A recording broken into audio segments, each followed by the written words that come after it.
për të hapur hapësia ndërtimit Shëngjin. Se nuk flet për kullota që vazhdojnë, për kulla që vazhdojnë të ndërtohen çdo 24 orë në Shëngjin. Në Shëngjin po bëjnë legalizime të ndërtimeve pa leje dhe të kullave pa leje.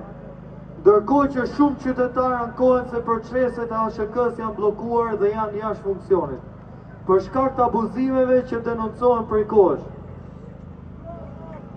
Shteti u shqetësua se thym një xham makine policie.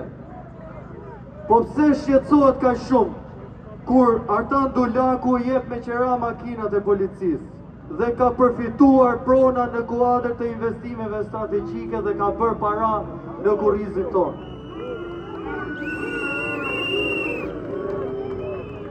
Ndërkohë, për flamur nokën i dim interesat me biznesmenin Shevqet Kastrati. Qytetarët e kujtojnë protestën e Traut dhe pyesin, kush e fiku atë protestë dhe pse? Ndërkohë, kam edhe disa pyetje për Ulsimanjen. Çfarë ka për thënë për pretendime që lidhen me ish sekretarin e tij Evi Naku? Çfarë përgjigje jep për pretendimet e lidhura me 3 hidrocentralet në Dibër, për cilat është pretenduar publikisht që janë regjistruar në emër të ish shoferit e tij me emrin Flamur? Kush administron bizneset që lidhen me të dhe pse është kërkuar publikisht të hetohet Nezihat Cenga në rolin e saj si ekonomiste? Çfarë ka për thënë për pretendimet që lidhen me blerje pronash në vitin 2023 jashtë Tiranës dhe për parregullsitë e pretenduara në këto transaksione? Çfarë marrëdhënie ka me Lul Morinën? Çfarë pasurish ose interesash janë kaluar në emër të ish sekretarës së tij dhe janë verifikuar nga institucionet përkatëse? Këto dhe shumë pyetje presin përgjigje të qarta dhe hetim të plot nga sfaku.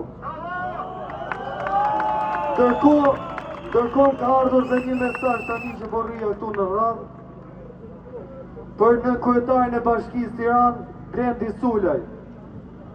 Me biznesin e kafes Pelini, i shkon lokaleve dhe i shantazhon që nëse nuk marrin kafen Pelini, do vi i mëtëja t'ju prishi lokalen dhe t'ju heqi karrigët.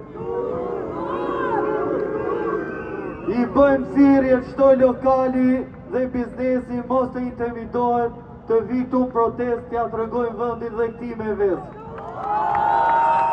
Rama jepe dorëqen!